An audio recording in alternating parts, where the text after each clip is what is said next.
ससुराल के बर्तन एक हफ्ते बाद धुलेंगे। सुबह का समय है। घर में एक अजीब सी सड़ी हुई बदबू फैली हुई है। शोभा अपने कमरे से बाहर निकलती है। बदबू इतनी भयंकर है कि वो अपनी साड़ी के पल्लू से अपनी नाक और मुंह को कसकर बांध लेती है। अरे राम राम, ये कैसी गंदी बदबू आ रही है पूरे घर में। ऐसा लग रहा है जैसे घर में कोई बड़ा सा चूहा मर गया है। हॉल में मोतीलाल आराम से बैठे अखबार पढ़ रहे हैं। शोभा उनकी तरफ मुड़ती है। अरे आप अखबार में क्या घुसे हुए हैं? ये बदबू कहाँ से आ रही है? मेरा तो सर ही फटा जा रहा है। अरे भाग्यवान, कोई चूहा हुआ नहीं मरा है घर में। यह बदबू सीधे हमारी रसोई से आ रही है। सिंक में इतने सारे बर्तन पड़े हुए हैं कि अब गंदगी सिंक के बाहर आ रही है। तुम्हारी लाडली बहू ने 4 दिन से बर्तन नहीं धोए हैं। मोतीलाल और शोभा बात कर ही रहे थे, तभी रानी की ननद माही अपने कमरे से मुंह बनाते हुए हॉल में आती है। उसने भी अपनी नाक पर हाथ रखा हुआ था। मम्मी, मुझे इस घर में 1 मिनट भी नहीं रहना है। कितनी सड़ी हुई गंदी बदबू आ रही है। मेरे सारे दोस्त मुझे वीडियो कॉल कर रहे थे, लेकिन इस बदबू और गंदगी की वजह से मुझे अपना कैमरा बंद करना पड़ा। हर जगह मक्खियां भिनभिना रही हैं। ये भाभी आखिर कर क्या रही है? तीनों नाक बंद किए हुए हॉल में आते हैं और सामने का नजारा देखकर उनके पैरों तले जमीन खिसक जाती है। रानी सोफे पर आराम से बैठकर टीवी पर नेटफ्लिक्स की सीरीज देख रही थी। रानी के हाथ में एक डिस्पोजल बाउल था और वो बड़े मजे से हक्का नूडल खा रही थी। अरे बहू, ये सब क्या हो रहा है? घर में इतनी भयंकर बदबू आ रही है, हमारा दम घुट रहा है और तू यहाँ आराम से खा रही है। हाँ माँ जी, मुझे भूख लगी थी तो मैंने जोमेटो किया है। अगर आप लोगों को भी खाना है तो बोलिए, मैं आप लोगों को भी डिस्पोजल में खाना निकाल देती हूँ। भाभी, आप पागल हो गए हैं क्या? जाकर किचन की हालत देखिए। सिंक में बर्तन सड़ रही हैं और आप यहाँ डिस्पोजल में आराम से खाना खा रही हैं। आपको शर्म नहीं आती है क्या? हाँ बहू, इतनी बदबू में तेरे गले से निवाला नीचे कैसे उतर रहा है? इतनी बदबू में हम लोग यहाँ 1 मिनट खड़े नहीं हो पा रहे हैं और तू आराम से खा रही है। तूने तो इस घर को नर्क बना दिया है। मम्मी जी, जब आप लोग ऐसा कर सकते हैं तो मैं क्यों नहीं कर सकती? मैं भी तो आप लोगों की बहू ही हूं ना। आप लोगों को ही देखकर सीखा है मैंने ये सब। क्या बकवास कर रही है तू? हमने कब किया है ऐसा? अच्छा याद दिलाऊं माँ जी? आखिर ये बहू घर में बर्तन क्यों नहीं धो रही थी? ससुराल वालों ने ऐसा क्या किया कि ये बहू बर्तन धोने से मना कर रही है और डिस्पोजल में खाना खा रही है? जानने के लिए चलिए कहानी में थोड़ा पीछे चलते हैं। 2 घंटे से मैं बर्तन ही धो रही हूँ। अभी इन बर्तनों को धोना है और स्टैंड में सजाना बाकी है। मैं तो तंग आ चुकी हूँ। लगता है जैसे मेरी जिंदगी बस बर्तनों में ही सिमट कर रह गई है। सुबह का समय है। सिंक में झूठे बर्तनों का पहाड़ है। रानी पसीने से लथपथ बर्तन धो रही थी। तभी हॉल से मोतीलाल की आवाज आती है। अरे बहू, सुबह हो गई है, जल्दी से मेरी चाय लेकर आ। जी ला रही हूँ ससुर जी। रानी बर्तन छोड़कर चाय बनाने लगती है। तभी शोभा रसोई में आती है। अरे बहू, तूने रात को बर्तन धोए नहीं थे क्या? इतने सारे बर्तन कहाँ से आ गए सिंक में? माँ जी, मैं तो सारे बर्तन धोकर ही सोई थी, लेकिन आप तो जानती हैं ननन जी रात को देर से उठकर अपने लिए खाना बनाती हैं। ननन जी ने ही ये सारे बर्तन निकाले हैं, मैं उसी को धो रही हूँ। अच्छा ठीक है बहू, एक काम कर, जल्दी से अपने ससुर जी को चाय दे दे। रानी चाय बनाकर हॉल में मोतीलाल को चाय देती है। जैसे वो रसोई की तरफ मुड़ती है, बेडरूम से पति अंश की आवाज आती है। अरे नाश्ता बनाया या नहीं? जल्दी से नाश्ता मेरे कमरे में लेकर आओ, मुझे काम शुरू करना है। जी ला रही हूँ। रानी जल्दी से रसोई में जाकर तेजी से उपमा बनाती है। वो एक प्लेट में उपमा और केचप डालकर अंश को बेडरूम में ले जाती है। अंश बेड पर बैठा था और लैपटॉप पर जूम मीटिंग कर रहा था। आवाज मत करना, जल्दी से खाना दो। रानी प्लेट बेड पर रखती है और बाहर आ जाती है। हॉल में वो देखती है कि मोतीलाल अपनी चाय पीकर और अखबार पढ़कर घर से बाहर जा चुके हैं, लेकिन अपना झूठा कप वहीं सोफे पर छोड़ गए हैं। कम से कम ससुर जी अपना झूठा बर्तन तो उठाकर सिंक में रख ही सकते हैं, पर कौन समझाए इन्हें? वो कप उठाकर रसोई में ले जाती है। बहू, हम सभी का भी नाश्ता निकाल दे, बहुत भूख लग रही है। सभी लोग नाश्ता करते हैं। अंश काम पर निकल जाता है। रानी काम खत्म करके थोड़ा आराम करने अपने बेडरूम में जाती है। बेडरूम का दरवाजा खोलते ही वो हैरान रह जाती है। अंश ने नाश्ते की झूठी प्लेट बेड पर ही छोड़ दी थी और प्लेट का सारा केचप बिस्तर की चादर पर गिर गया था। ये भी बाकी घर वालों जैसे हैं, खाया हुआ प्लेट भी नहीं उठा सकते, झूठा प्लेट बेड में ही छोड़ दिया है। देखो पूरा केचप चादर पर लग गया, अब मुझे इसे भी धोना पड़ेगा। रानी भारी मन से झूठी प्लेट उठाती है और सिंक में रखती है, फिर गंदी चादर लेकर बाथरूम में धोने चली जाती है। आने दो इनको, मैं इनकी खबर लूंगी आज। रानी वापस रसोई में आती है और बर्तन इकट्ठा करने लगती है। वो माही के कमरे में जाती है। भाभी मेरे कमरे में भी कुछ बर्तन है, वहाँ से भी ले लीजिए। रानी कमरे के कोने से झूठी प्लेटें और कटोरियां उठाती है। अब सिंक में बर्तनों का बड़ा पहाड़ खड़ा हो गया था। रानी फिर से बर्तन धोने लगती है। तभी शोभा रसोई में आती है। अरे बहू, अभी तक तेरे बर्तन धुले नहीं क्या? कब से धो रही है तू? माँ जी ये नए बर्तन हैं, अभी नाश्ते के बाद निकले हैं। ये बर्तन धोना छोड़ो और खाना बनाओ, मुझे भूख लगी है। जी माँ जी मैं बना रही हूँ। तू भी ना बड़ी नाजुक सी है, थोड़ा सा काम करती नहीं कि थक जाती है। रुक, मैं तेरी मदद करती हूँ। शोभा दाल बनाने के लिए एक बर्तन निकालती है और उसमें दाल धोती है। फिर कुकर में दाल चढ़ाती है। छौंक लगाने के लिए वो एक और बर्तन निकालती है। आखिर में दाल रखने के लिए एक अलग बर्तन निकालती है। देखते ही देखते सिंक में ढेर सारे नए झूठे बर्तन जमा हो जाते हैं। ये बुढ़िया भी ना हाथ करती है, जितना मेरी मदद नहीं कर रही उससे ज्यादा तो मेरा काम बढ़ा रही है।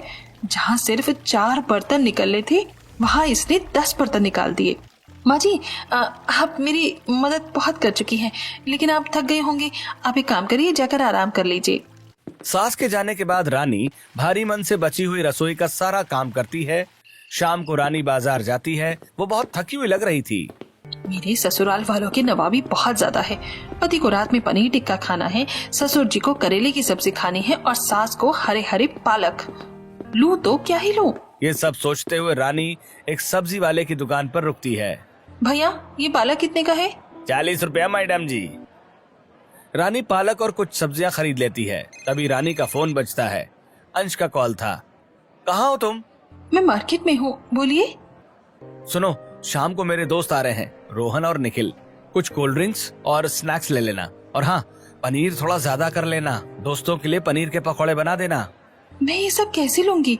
मेरे दोनों हाथ में तो पहले से ही सब्जियों के भारी थैले हैं, आप लेते आइए ना। तुम एक काम करना, रिक्शा पकड़ के आ जाना। मैं रखता हूँ, मुझे काम है। हे भगवान, मैं तो तंग ही आ गई हूँ इन लोगों से। ये लोग तो सिर्फ मुझसे मजदूरी करवाते हैं। रानी कोल्ड ड्रिंक खरीदती है और रिक्शा लेकर घर पहुँचती है। रसोई में वो पसीने से लथपथ गुस्से में पनीर के पकौड़े बनाने के लिए बाउल में बेसन फेंट रही थी।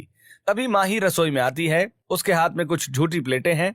वो उन प्लेटों को बर्तनों के पहाड़ के ऊपर सिंक में रख देती है। भाभी मैंने जोमेटो से खाना ऑर्डर किया था, तो वही बर्तन है, धो दीजिएगा। ननन जी अभी तो मैं इनके दोस्तों के आने के लिए तैयारी कर रही हूँ, आप एक काम कीजिए, अपने बर्तन खुद धो लीजिए। नहीं भाभी, आपको तो पता है मुझे रात को काम करना होता है, तो मैं अभी सोने जा रही हूँ, मुझे बड़ी नींद आ रही है। माही की बात सुनकर रानी के हाथों की स्पीड कम हो जाती है। वो बेसन फेंटना बंद कर देती है। उसका सारा सब्र टूट जाता है। एक नंबर के कामचोर हैं सारे के सारे, अपना झूठा बर्तन तक खुद धोकर नहीं रख सकते हैं।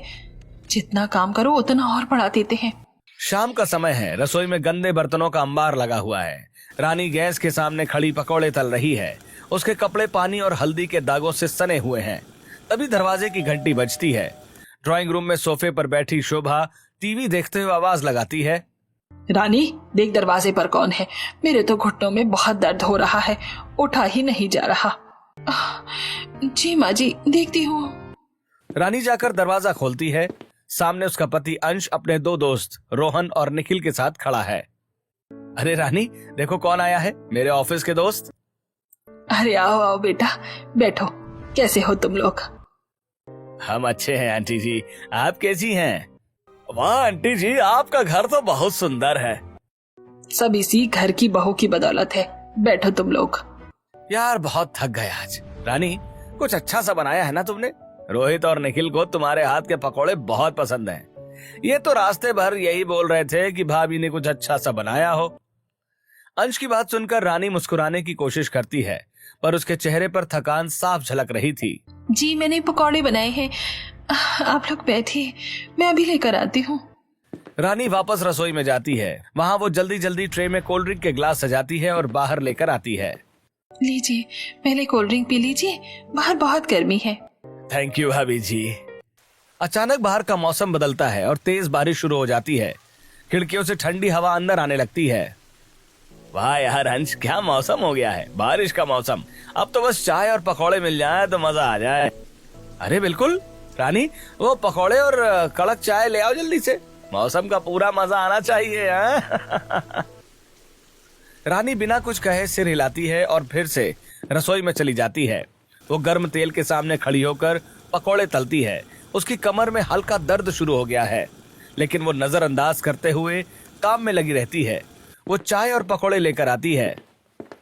वाह भाभी, क्या पकौड़े बनाए हैं आपने, मजा आ गया खाकर। सच में आज की किस्मत बहुत अच्छी है जो आप जैसी पत्नी मिली। भैंस की आंख, आप लोगों को तो मजा आ ही गया होगा। काम कर करके मेरी जान निकली जा रही है। अरे हमारे घर की बहू है ही ऐसी, सर्वगुण संपन्न। रानी सिर्फ एक हल्की सी थकी हुई मुस्कान देती है और वापस रसोई में चली जाती है। बाहर ठहाकों की आवाजें गूंजने लगती हैं। काफी देर तक बातें करने के बाद अंश के दोस्त अपने घर चले जाते हैं। सिंक में पकौड़ों की प्लेटें, कोल्ड ड्रिंक के झूठे ग्लास और खाना बनाने के सारे बर्तन सिंक और स्लैब पर फैले हुए थे। कढ़ाई में जमा हुआ तेल साफ दिखाई दे रहा था। इतनी सारी बर्तन धोने में तो मेरी हालत खराब हो जाएगी। एक काम करती हूँ, माँ जी से जाकर मदद की मांग करती हूँ। रानी ये सोचकर शोभा के पास जाती है। माँ जी, आज तो बहुत सारी बर्तन निकल गए हैं, मैं भी काफी थक गई हूँ, अगर आप मदद करवा देती तो। मैं तेरी मदद नहीं कर पाऊंगी, आज मुझे पिंकी के घर जाना है, उसने किट्टी पार्टी रखी है, मैं वहीं जा रही हूँ। और माही को मत उठाना, उसे रात में काम करना है। लेकिन माँ जी, इतने सारे बर्तन, ऊपर से रात का खाना भी बनाना है। अरे तो धीरे धीरे कर लेना, कौन सी ट्रेन छूटी जा रही है, मैं तो निकल रही हूँ, मुझे देर हो रही है, तेरी पिंकी आंटी इंतजार कर रही होंगी। इतना कहकर शोभा घर से बाहर निकल जाती है। रानी अकेली उस बर्तनों के पहाड़ के सामने खड़ी रह जाती है। उसकी आंखों में आंसू आ जाते हैं। वो बर्तन धोने लगती है। रात के 2 बज चुके थे। घर में सन्नाटा था, लेकिन रसोई की लाइट अभी भी जल रही थी। रानी रात के खाने के बर्तन धो रही थी।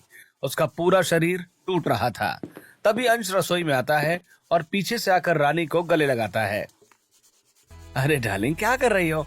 कब से तुम्हारा इंतजार कर रहा हूँ कमरे में। कितना अच्छा रोमांटिक मौसम हो रहा है, चलो ना सोने। छोड़ो ये सब, पता नहीं पूरे दिन किचन में क्या करती रहती हो। क्या करती रहती हूँ? आंखें हैं या नहीं? बर्तन धो रही हूँ।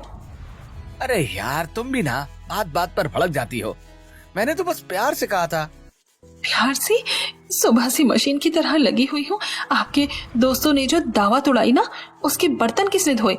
आपने तो अपने दोस्तों को बुला लिया, पार्टी कर ली, लेकिन मैं सुबह से डिश वॉशर बनी हुई हूँ। तो इसमें इतना गुस्सा करने वाली क्या बात है? घर का काम है, सभी औरतें करती हैं। घर का काम है, मेरा अकेले का ठेका नहीं है। सुबह से बर्तन धो रही हूँ, दर्द से मेरी जान निकल रही है, और आपको रोमांस सूझ रहा है। आपको सच में लगता है कि इतनी देर तक बर्तन धोने के बाद मेरे अंदर आपसे मीठी मीठी बातें करने की हिम्मत बची है? मैं बहुत थक गई हूँ, मुझे सोना है। अंश रानी का गुस्सा देखकर घबरा जाता है। वो बहस से बचने के लिए ड्रामा करने लगता है। अच्छा बाबा, सॉरी सॉरी सॉरी। अरे बाबू, तुम रिलैक्स करो, कमरे में चलो, मैं तुम्हारे हाथ पैर दबा देता हूँ। अंश रानी को कमरे में ले जाता है और उसके पैर दबाने लगता है। तुम रिलैक्स करो, ठीक है, परेशान मत हो, बस शांत हो जाओ। पैर दबाने से रानी को आराम मिलता है और वो सो जाती है। कुछ दिन ऐसे ही बीत जाते हैं, लेकिन घर में कोई भी अपनी आदतों से बाज नहीं आता है। दोपहर का समय है। मोतीलाल ड्राइंग रूम में सोफे पर बैठकर टीवी पर समाचार देख रहे थे। उन्होंने खाना खा लिया था। बहू, एक कटोरी आइसक्रीम लाना, खाने के बाद मीठा खाने का मन कर रहा है। रानी झाड़ू लगाते हुए देखती है कि मोतीलाल ने खाने की झूठी प्लेट और कटोरियां वहीं सोफे के टेबल पर छोड़ दी हैं। बाबूजी, अभी थाली किचन में रखाती तो मुझे आसानी हो जाती। अरे रख दूंगा बाद में, अभी तो आइसक्रीम तो ले आ। रानी गहरी सांस लेती है, खुद ही थाली उठाती है और रसोई में ले जाती है। रसोई में जाते ही वो देखती है कि सिंक फिर से भरा हुआ है। वो माही के कमरे में झाड़ू लगाने लगती है। कमरे में बिस्तर पर, टेबल पर, हर जगह कॉफी के झूठे मग, मैगी की झूठी प्लेटें और स्नैक्स के पैकेट बिखरे पड़े हैं। इन लोगों की आदतों से मैं तंग आ चुकी हूँ। अपना झूठा बर्तन तक उठाकर सिंक में नहीं रख सकते। मेरी तो कोई कदर ही नहीं है इस घर में। जब देखो जहाँ तहाँ बर्तन छोड़ देते हैं। रानी चुपचाप वो सारे बर्तन भी समेटती है और धोने के लिए ले जाती है। उसका गुस्सा अब ज्वालामुखी की तरह उबलने लगा था, जो कभी भी फट सकता था। रानी ये सोच रही थी, तभी माही रसोई में आती है। उसने चेहरे पर फेस पैक लगाया हुआ है। मामी, कल रात मैंने व्हाइट सॉस पास्ता बनाया था, उसके बर्तन सिंक में है, धो जल गया है बर्तन में, वो सब अच्छे से रगड़ कर धो दीजिएगा, बदबू आ रही है। रानी बर्तनों की तरफ देखती है जो पूरी तरह से जले हुए और बदबूदार थे। वो माही की बात को नजरअंदाज करती है और अपना काम करती रहती है। तभी शोभा रसोई में आती है। रानी सुन, आज माही का बर्थडे है, बहुत सारे मेहमान आ रहे हैं, तो वो जो ऊपर अलमारी में कांच के कप प्लेट और डिनर सेट रखा है ना, वो निकाल ले, सब उसी में सर्व करना है। माँ जी, इतने सारे लोग आ रहे हैं, अगर हम कांच के बर्तन निकालेंगे तो धोने में मेरी हालत खराब हो जाएगी। हम डिस्पोजल प्लेट्स और ग्लास क्यों नहीं मंगवा लेते? आजकल तो बहुत अच्छे अच्छे डिस्पोजल आते हैं, काम भी आसान हो जाएगा। क्या डिस्पोजल? तू पागल हो गई है क्या? हमारे घर की इज्जत का सवाल है। लोग क्या कहेंगे कि मोतीलाल जी के घर में कांच के बर्तन नहीं हैं, जो कांच की प्लेटों में खाना खिला रहे हैं। नहीं नहीं, मैं ये सब नहीं सुन सकती हूँ। तू कांच के बर्तन ही निकालेगी, और खबरदार जो कोई बहाना बनाया। शोभा पैर पटकते हुए वहां से चली जाती है। रानी बेबस होकर स्टूल पर चढ़कर ऊपर से भारी कांच के बर्तन उतारती है। रात का समय है, पार्टी पूरे जोरों पर है। रानी सुबह से ही काम में जुटी है। केक बन रहा है, स्नैक्स तैयार हो रहे हैं, म्यूजिक बज रहा है। शोभा, मोतीलाल, अंश और माही मेहमानों के साथ हंस हंस कर बातें कर रहे हैं। वहीं रसोई में रानी, वहाँ ये लोग एंजॉय कर रहे हैं और यहाँ काम कर करके मेरी हालत खराब हो गई है। एक बार भी कोई मेरी मदद करने नहीं आया। रानी लगातार जूस बना रही है, पकौड़े तल रही है और कांच की प्लेटों में सजा सजा कर बाहर भिजवा रही है। बाहर हॉल में अंश माइक पर बोलता है, चलिए दोस्तों, अब केक काटने का समय हो गया है। माही आ जाओ। सभी लोग केक के पास जमा हो जाते हैं। माही केक काटती है। मेरे बिना इन्होंने केक काट लिया। मेरी तो किसी को परवाह ही नहीं है। अंश जी ने भी मेरे बारे में नहीं सोचा। रात में पार्टी खत्म हो जाती है, लेकिन अब रानी का गुस्सा 7वें आसमान पर पहुंच चुका था। रसोई का सारा काम करने के बाद जब वो अपने कमरे में जाती है, तब नैना जी की बर्थडे पार्टी में सबसे ज्यादा काम मैंने किया और आप लोगों ने मेरे बिना ही केक काट लिया। किसी को मेरी एक बार भी याद नहीं आई। अरे मैंने ध्यान नहीं दिया, पर तुम्हें तो आना चाहिए था ना। पता नहीं किचन में पूरा दिन तुम करती क्या हो। अंश की आवाज सुनकर रानी को बहुत गुस्सा आता है। क्या करती हूँ मैं? सुबह से लेकर रात तक बस बर्तन बर्तन और बर्तन धोती हूँ। आप लोग यहाँ पार्टी कर रहे हैं और मैं वहाँ किचन में सड़ रही हूँ। आप लोगों को लगता है कि मेरे अंदर इमोशंस नहीं है? मैं इंसान नहीं हूँ, मशीन हूँ जो सिर्फ आपके घर का काम करने के लिए ही बनी है। रानी, ये क्या बदतमीजी है? तुम घर की बहू हो, तुम ये सब नहीं करोगी तो कौन करेगा? मैं रोज रोज तुम्हारी शिकायत से थक चुका हूँ। अंश गुस्से में सो जाता है और अंश की बातें सुनकर रानी को बहुत बुरा लगता है। अब बस बहुत हो गया। मैं इन लोगों के लिए और काम नहीं करने वाली। मुझे इन लोगों को लाइन पर लाना पड़ेगा। आज से ससुराल के बर्तन 1 हफ्ते बाद धुलेंगे। रानी ये सब सोचकर सो जाती है और अगले दिन, ये क्या बहू, तूने अभी तक बर्तन नहीं धोए? मैं अब से रोज बर्तन नहीं धोऊंगी। अगर किसी को खाना खाना है तो अपना बर्तन खुद धोए, वरना 1 हफ्ते तक इंतजार करे। रानी गुस्से में पैर पटकते हुए अपने कमरे में चली जाती है और दरवाजा जोर से बंद कर देती है। रानी की हरकत देखकर शोभा मोतीलाल से उसकी शिकायत करती है। देखे हैं बहू के तेवर, ये तो 2 दिन का ड्रामा है। जब खुद ही गंदगी देखेगी तो धोएगी, हम क्यों झुके। कुछ दिन बीतते हैं, 1 दिन, 2 दिन, 3 दिन, लेकिन रानी बर्तन नहीं धोती है। रसोई का नजारा भयानक हो चुका था। सिंक में पास्ता, केक के टुकड़े, झूठी ग्रेवी सब बर्तनों में सूख गई थी। बर्तनों में फंगस पड़ रहे थे। पूरे किचन में कॉकरोच घूम रहे थे। पूरे घर में कीड़े और मक्खियां भिनभिना रही थी। रसोई से उठने वाली सड़ी हुई बदबू अब सबके कमरे तक पहुंच रही थी। अरे राम राम, ये कैसी गंदी बदबू आ रही है पूरे घर में। ऐसा लग रहा है जैसे घर में कोई बड़ा सा चूहा मर गया है। शोभा मोतीलाल के पास जाती है। अरे आप अखबार में क्या घुसे हुए हैं? ये बदबू कहाँ से आ रही है? मेरा तो सर ही फटा जा रहा है। अरे भाग्यवान, कोई चूहा हुआ नहीं मरा है घर में। यह बदबू सीधे हमारी रसोई से आ रही है। सिंक में इतने सारे बर्तन पड़े हुए हैं कि अब गंदगी सिंक के बाहर आ रही है।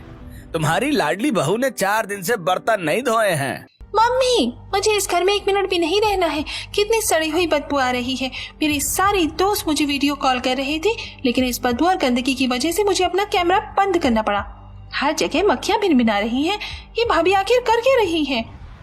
तीनों नाक बंद किए हुए हॉल में आते हैं और रानी सोफे पर आराम से बैठकर टीवी पर नेटफ्लिक्स की सीरीज देख रही थी। रानी के हाथ में एक डिस्पोजल बाउल था और वो बड़े मजे से हक्का नूडल्स खा रही थी। अरे बहू, ये सब क्या हो रहा है? घर में इतनी भयंकर बदबू आ रही है, हमारा दम घुट रहा है और तू आराम से यहाँ खा रही है। हाँ माँ जी, मुझे भूख लगी थी तो मैंने जोमेटो किया है। अगर आप लोगों को भी खाना खाना है तो बोलिए, मैं आप लोगों को भी डिस्पोजल में खाना निकाल कर देती हूँ। भाभी, आप पागल हो गई हैं क्या? जाकर किचन की हालत देखिए, सिंक में बर्तन सड़ रहे हैं और आप यहाँ डिस्पोजल में आराम से खाना खा रही हैं। आपको शर्म नहीं आती है क्या? हाँ बहू, इतनी बदबू में तेरे गले से निवाला नीचे कैसे उतर रहा है? इतनी बदबू में हम लोग यहाँ 1 मिनट खड़े नहीं हो पा रहे हैं और तू आराम से खा रही है। तूने तो इस घर को नरक बना दिया है। मम्मी जी, जब आप लोग ऐसा कर सकते हैं तो मैं क्यों नहीं कर सकती? मैं भी तो आप लोगों की ही बहू हूँ ना। आप लोगों को ही देख देख कर सीखा है मैंने ये सब। क्या बकवास कर रही है तू? हमने कब किया है ऐसा? याद दिलाऊं माँ जी? नहीं, तुझे कुछ याद दिलाने की जरूरत नहीं है। आज आने दे तेरे पति को, वही तेरी खबर लेगा। शाम को अंश ऑफिस से थका हारा घर लौटता है। जैसे ही वो दरवाजा खोलता है, एक भयानक बदबू उसके नाक में जाती है। वो नाक पर रुमाल रख लेता है। ये कैसी बदबू आ रही है घर में?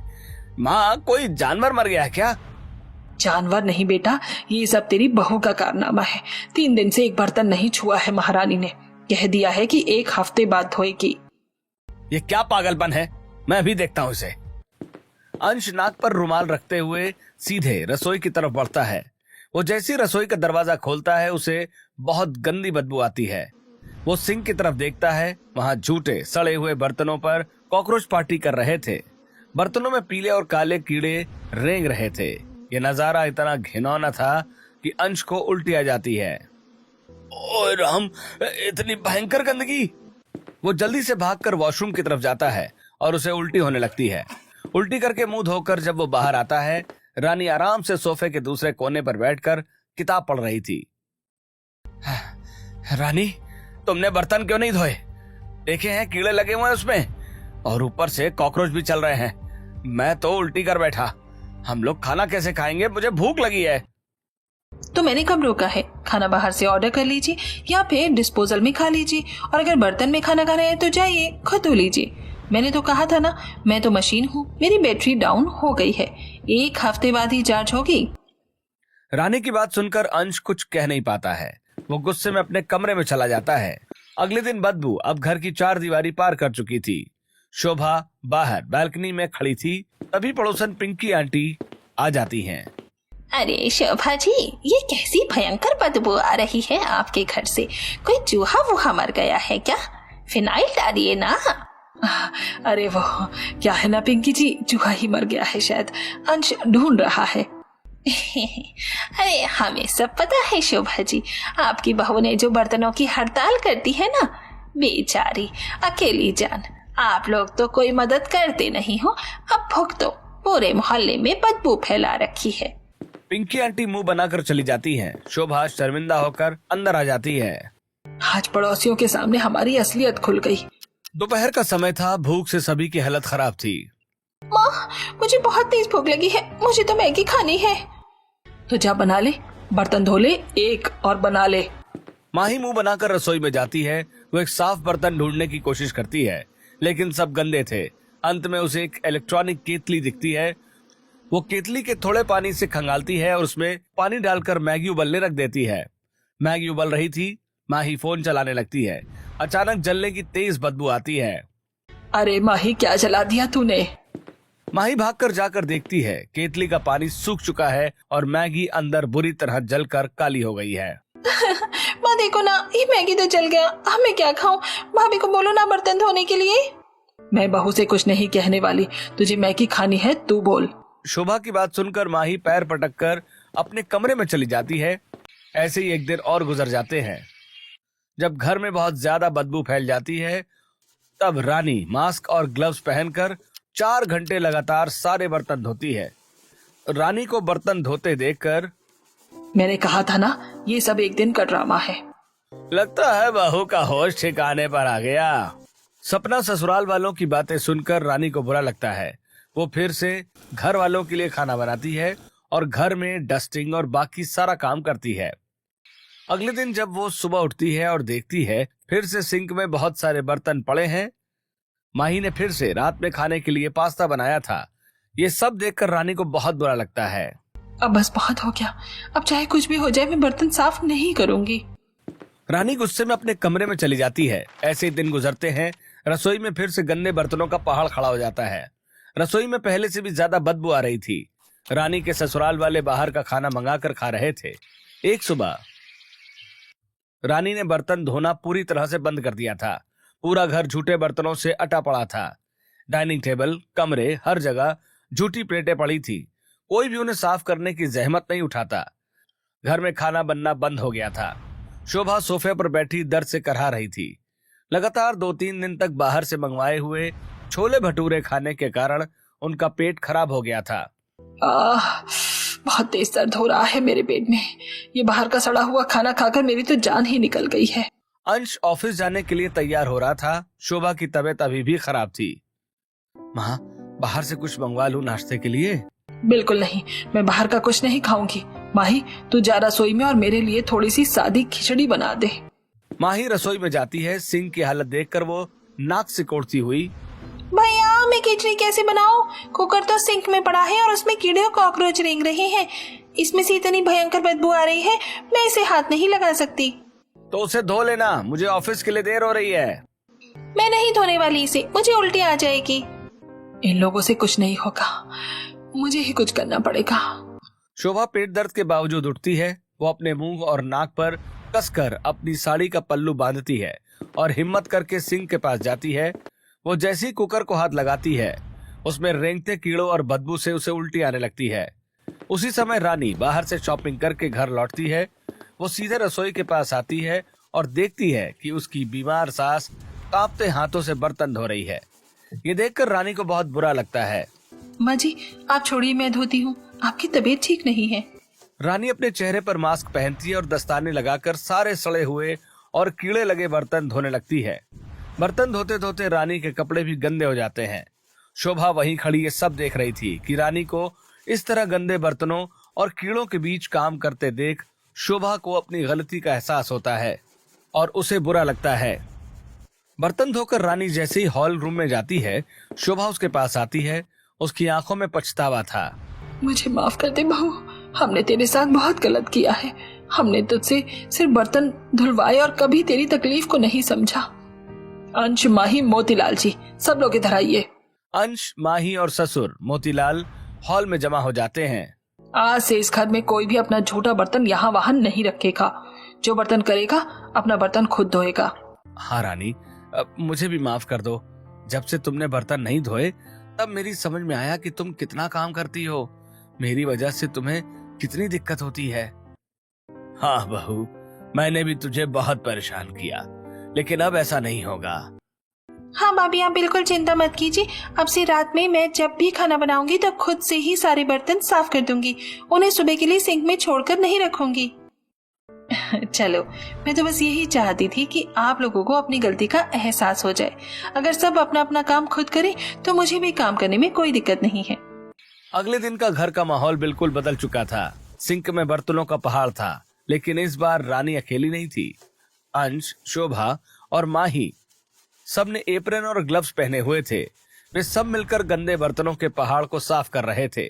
कोई बर्तन धो रहा था, कोई पानी से निकाल रहा था, तो कोई उन्हें कपड़े से पोंछ कर रख रहा था। मजाक मस्ती चल रही थी। यार, ये बर्तन धोना तो जिम करने से भी ज्यादा मुश्किल है। अंश की बात सुनकर सब हंस पड़ते हैं। रानी दूर खड़ी मुस्कुरा रही थी। उसके चेहरे पर अब कोई थकान नहीं थी, लेकिन एक असली खुशी थी।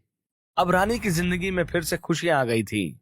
आपको ये कहानी कैसी लगी? अगर आपको ये कहानी अच्छी लगी तो इसे उन लोगों के साथ जरूर शेयर कीजिए जो अपना झूठा बर्तन यहाँ वहां छोड़ देते हैं या कभी अपने बर्तन खुद नहीं धोते। शायद ये कहानी देखकर उनको थोड़ी अक्ल आ जाए, या फिर आपको आइडिया मिल गया होगा कि ऐसे लोगों को लाइन पर कैसे लाना है।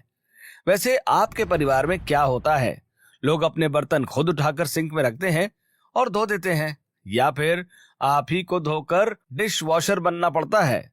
कमेंट्स में जरूर बताइए।